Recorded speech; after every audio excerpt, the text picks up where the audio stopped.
Oke guys, balik ke podcast 5 menit. Jadi kembali lagi bersama gua Narbeng Gang. Jadi di kesempatan kali ini ya, gue ucapin selamat datang di podcast gua. Jadi pada kesempatan kali ini seperti biasa gue bakal bahas topik yang menarik, yaitu soal emas menyentuh harga 2 juta guys. Jadi ini sempat jadi bahan perbincangan publik ya, sempat jadi berita viral di mana-mana ya. Jadi salah satu juga istilahnya berita terhot lah buat momen kali ini, bisa dibilang buat hingga beberapa bulan ke depan mungkin emas akan terus diperbincangkan guys ya. Jadi mungkin kalian juga udah tahu ya kalau emas itu ada safe haven, tapi mungkin kalian penasaran sih emas ini sebenarnya kok bisa harganya sekarang udah 2 juta guys. Bayangkan dulu, gue ingat banget waktu gue kecil dulu harga emas itu cuma 50 perak ya, 50 perak ya, sekitaran begitulah guys. 50 perak as itu jadi tiba-tiba jadi melonjak jadi 200.000, as itu balik ke 50.000, terus gak pernah balik lagi ya ke hitungan perak. Cuma gue gak tahu ya, itu gue ingatnya begitu ya, harganya masih perak dulu ya. Cuma gak tahu sih, soalnya gue waktu itu masih kecil ya. Yang gue ingat dulu dengan duit 5.000 bisa punya emas guys.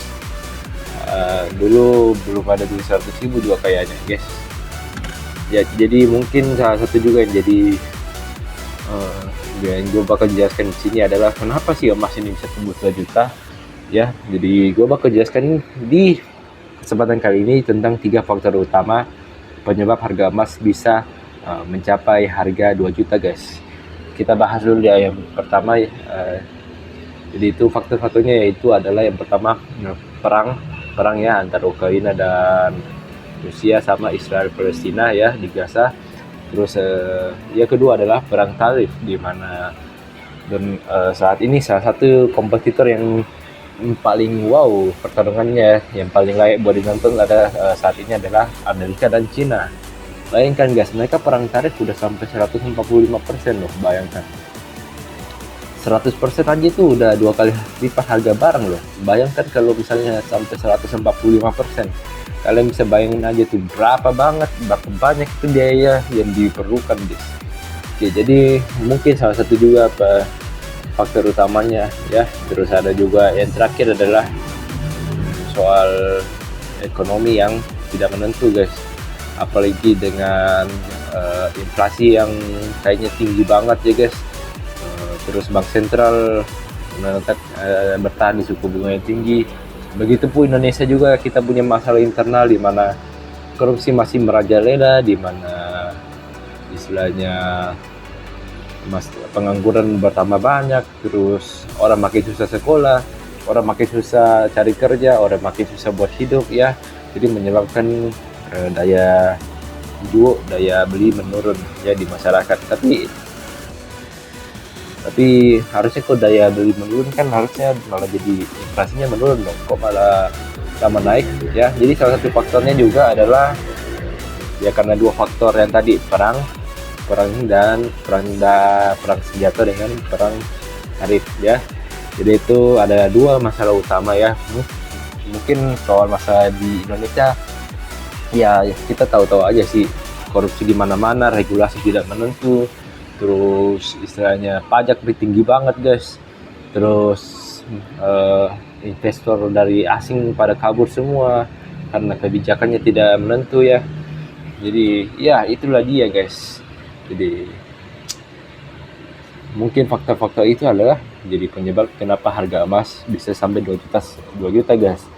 Bahkan gua bisa prediksi ya, tidak menutup kemungkinan bahwa nanti emas bisa tembus hingga harga 6 juta. Tapi ini konteksnya kalau benar-benar terjadi krisis yang hebat.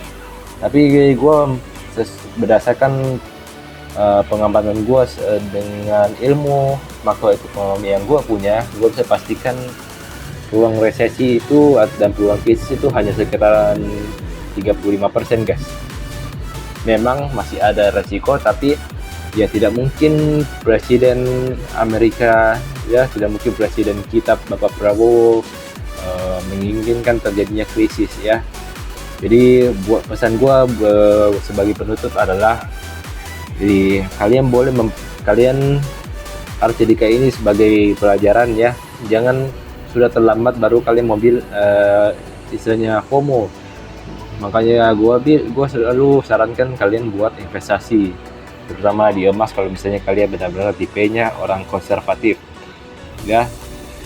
Jadi memang investasi itu dari dini ya guys. Jadi salah satu jadi pertimbangan buat Anda semua di sini adalah, ya, sudahkah Anda berinvestasi? Ya, jadi Anda sudah bisa merasakan return yang lumayan tinggi kalau misalnya Anda sudah berinvestasi dari tahun lalu ya.